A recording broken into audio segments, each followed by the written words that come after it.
kind of noises, which is not what a possum makes. But I made those noises back, and it was rubbing my fingers together like that, like like I had something in my hand. And then Ron says something down the way, which was when the thing disappeared.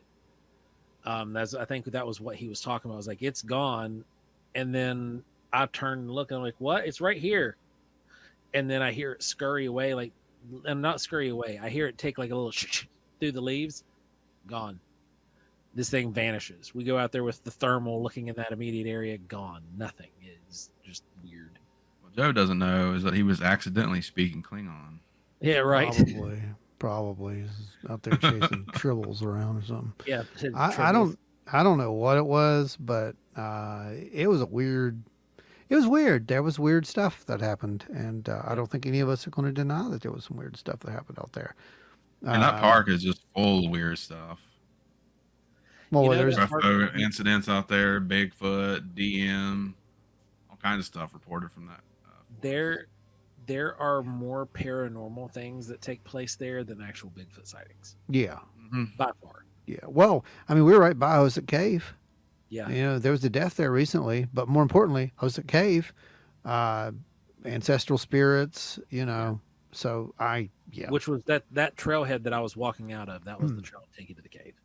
Yeah. Is that the cave that's connected to the same cave system that Mammoth Cave is? No, this is like an overhang, like a big overhang shelter. It's not a true cave. Yeah, they just call them that. Really, really deep, really, really big overhang. Yeah, there's a lot of those out there in Ohio. Well, Hocking Hills, same thing. Old Man's Cave, it's the same kind of stuff. Ash Cave, same kind of thing. I think that if you go back and watch The Survivors, Fallen Worlds Part 3, you'll get to see, some theories on that. But anyway, back to what we were talking about, because it was kind of a diversion, but not really, because, for all we know, it was related. I don't know. Yeah, I mean, the more we go into this episode, it's just weird. But that's how that works. That's how this works. And you saw right there in real time. We hadn't thought about that. Yeah. But usually it's years and years and years later before someone comes to the conclusion of, wow, why didn't I think about that? This is what happens when you listen to Wild and Weird Radio. And it is. Keep up to track with the High Strangeness Collective, is you become 15% more likely to pick up on strange phenomena. That's probably an accurate measurement. I mean, that's good. I would say that tracks. But no, for real, like, I think it has to do with the fact that we are researchers and that, this is what we do. Like, if we were just the average individual, I probably wouldn't have registered. Yeah, it wouldn't have. It totally would not have. I mean, we are the individuals who took out a quarter of our gear just to do a documentary interview, just in case. Yeah. Because I've said it before. Yeah. It's better to have it and not use it than to need it and not have it. But guys, I don't know. What do you think about some of this owl stuff? I'll give you a really quick story because it's not a big surprise to anyone at this point. I've had some form of contact from a very young age. I don't know what it was. I don't call it aliens. That's other people's who do that. But whatever. The one thing that I do recall is the deer that were staring at me through the kitchen window one night that weren't there. That was interesting. I was going to ask if you guys had any examples of the deer. I haven't heard a whole lot about that. It's just deer, man. I mean, literally, deers. But I lived in the country. It could have been a deer. Let's be real. It could have been a deer.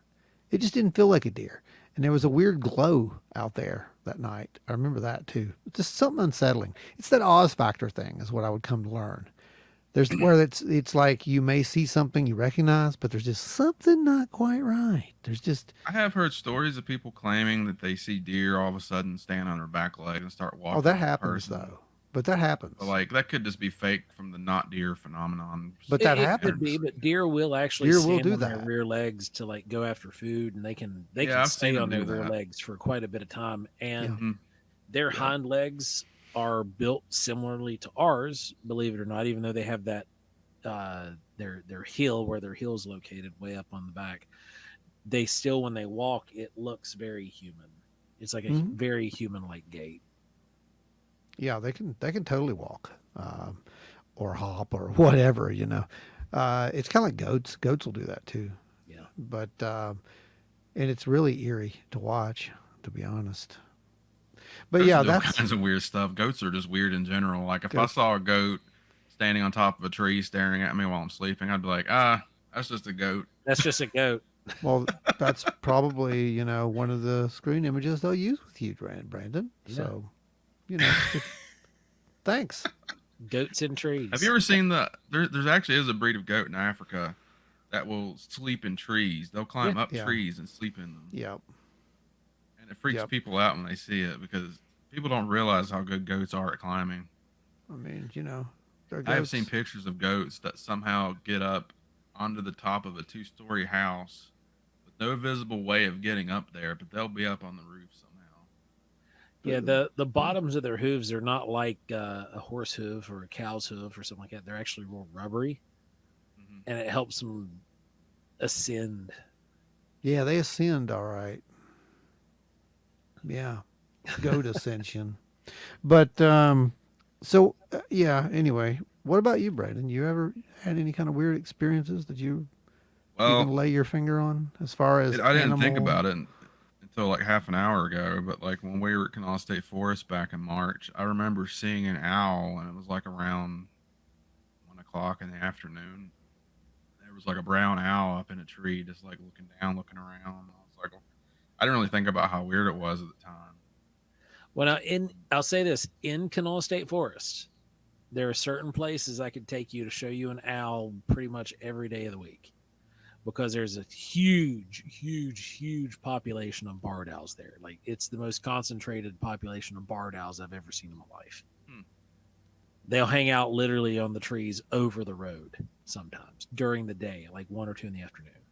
It was a big parking lot across from where the Rangers headquarters is. Yep. I had a feeling that's where you're going to say you were. You're up Snipe Trail, Yeah. which is where we were back when Ron was mentioning that we had the owl experience. Yeah, that was a real owl. I'm pretty sure. Yeah. It was very loud. They that the big sycamore tree right in front of the nature center, Mm-hmm. the really, really big sycamore, the old, like the one that's like huge.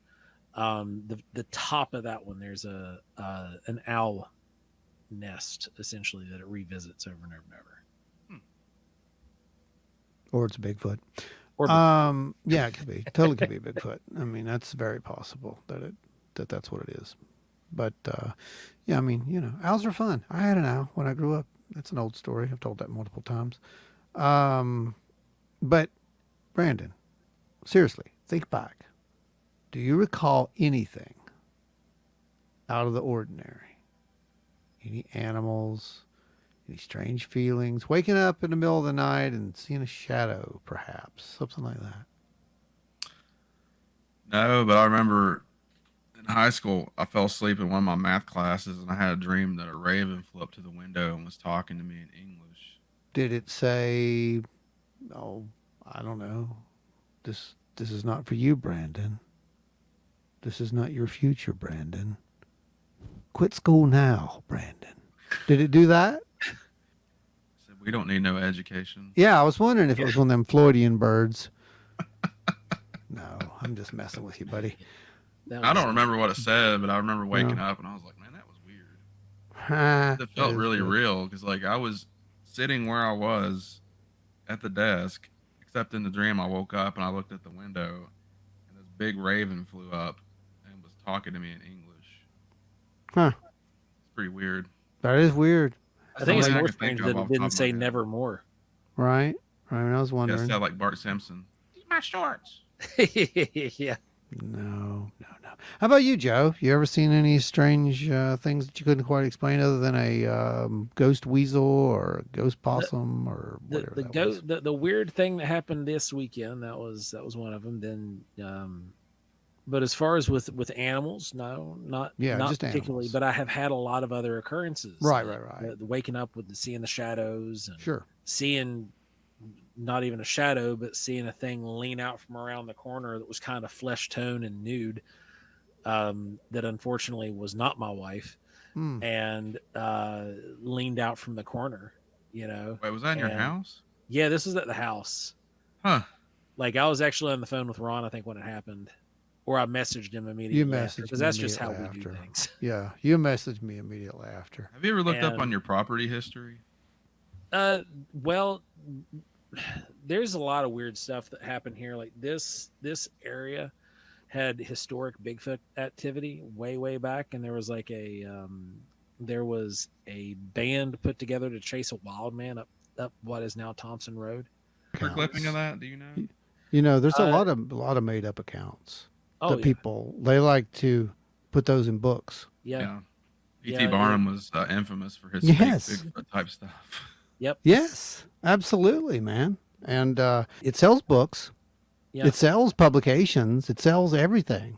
But that's not the goal. The goal is to actually provide a valuable resource for future, future researchers. Kind of like what we did this weekend. Yeah, that was cool. What we didn't mention is we had some people there who had never really done this before, and one was Glenn's daughter, who you would think would be out in the field with him all the time, but nope, had never gone out with him, and she got to experience. She saw for herself. She got to use the thermal herself and see the weird things in the sky, and then so did a foreign exchange student from Spain. What? Yes, absolutely. Cool. Does Spain have anything comparable to Bigfoot? She said it was weirder, actually. But we didn't get to talk too much about it, unfortunately. She had told us that, they definitely had a lot of stories of things in the sky. So there was that. I should have asked her if they had any owl stories, but I did not. I am curious. I want to know how many people out there who have done this, who has seen these, 4-foot owls, who has had these experiences with these owl type imagery, or just had contact and associate it with an owl or a deer, or it doesn't even have to be those. It could be any animal. Because I've heard people say they've seen a dog in their house they've never seen before. Yep, stuff like that. Odd things. Stan just told us not too long ago that one of them DM things materialized in a lady's house. Yeah, I've heard that. Yeah. That's in one of Linda Godfrey's books. This lady was scared to death. As she woke up in the middle of the night absolutely, and it was standing in front of her bed. Oh, don't think. I mean, that's game over, man. I mean, give me a gray any day. That's, I know that's traumatic, but that's just downright terrifying. Like, heart-stopping, terrifying. No thanks. I went off this ride. So anyway, everyone, please do, like I said, if you have your own experiences with anything that might or might not be owl related, deer, etc., and that you think definitely had something to do with a encounter of some sort, contact the show. We want to hear about it. I mean, you might find yourself on the show talking about it in person, or you might not. You might just want to send it in and let us put it in our data banks, and it might help someone in the future. Who knows? It's hard to say. In which case, we can't keep it anonymous. Nothing is too crazy. There, somebody has probably experienced the same thing as you out there. Like in that book, there are people who say that they saw an owl in a tree 1 second, they blinked, and there's a gray alien in the tree. Absolutely. We talked to someone. We talked to someone at the show who didn't want to tell their story because they thought they were going to be made fun of. And it's like everything they were saying made perfect sense to us. This is, like I said, the tide's turning. Now's the time to start talking about this stuff, because the more people talk about it, the more and more common, the more and more normal, and the more it gets moved out of the paranormal into the normal labeling of things. The more data we have, the better. Can't turn down data. Data doesn't lie. Data is pure numbers, and it shows you something's going on. Unless you're biased, then there's no hope for you. Well, guys, thanks for hanging out with us this week. Remember, we've got a live show coming up every Thursday that you guys can tune into over on YouTube at 8 p.m. Eastern. Different topics, different guests week to week, and it's always a good time. You guys can sit in the comments and hang out with us and ask questions. You can join us on the show yourselves. We can phone you right in. If you guys want to continue to support Wild and Weird Radio, head on over to wildandweirdwv.com. Click on the shop tab and go ahead and peruse your way through all of our various items and the various shops that we have across the interwebs. But don't forget, we do have material up on the website. You can order it directly from us. There's no fees associated that we have to pay to anyone else, and all that money goes directly towards supporting Wild and Weird Radio and keeping it free for eons and eons to come, and subscription and all those other bonus things free. It gets you all of everything all the time. Remember, also, Wood Booger Jamboree is coming up just around the corner. It is not the weekend that you're listening to this right now, but Saturday, May 20th, which is 2 weeks away. You guys can come hang out with us in Racine Park, John Slack Park, whatever you want to call it. And we're going to be there we've got food vendors, we've got arts and craft vendors, we've got cryptid vendors, we've got a little bit of everything going on. Even going to have a Bigfoot workshop and a town hall type scenario going on at one point. And it is just a big, wild and weird, free to attend event that just is out of this world. Yeah. Everybody had a blast last year. Yeah, it's out of this world. There may be even some, extra dimensional beings mucking about there. We don't know, but hopefully some of these guys, like we've invited people, bring your instruments. There's trees there. Sit underneath the tree, pull up throw it on a blanket and play some music. Make it a fun day. Yeah, so definitely come out to Wood Booger Jamboree, because apparently there's going to be a first. Full wild and weird panel kind of situation going on there. But like I was saying, catch us out, whether you're finding us at Wood Booger or Withful UFO or out at the Hocking Hills Bigfoot Festival this summer. Remember, just come out, grab a hold of us, snag a picture with us, post it up on social, come out and hang out with us. That's the biggest thing. We just want to spend some time with you guys. Or buy a shirt. You can post that too. It's all good. Yeah, we got a shirts over there. Shirt. Get you a Squatchydelic shirt. Put that on. That's perfect for Wood Booger Jamboree, by the way. Just Peace, love, and Bigfoot shirt. That's my right. Favorite. That's it. Yeah, exactly. Yeah, it's on there too. Peace, love, and Bigfoot's on there too. So yeah, go check those out. That's, again, like Joe said, go to the shops. It's on our website.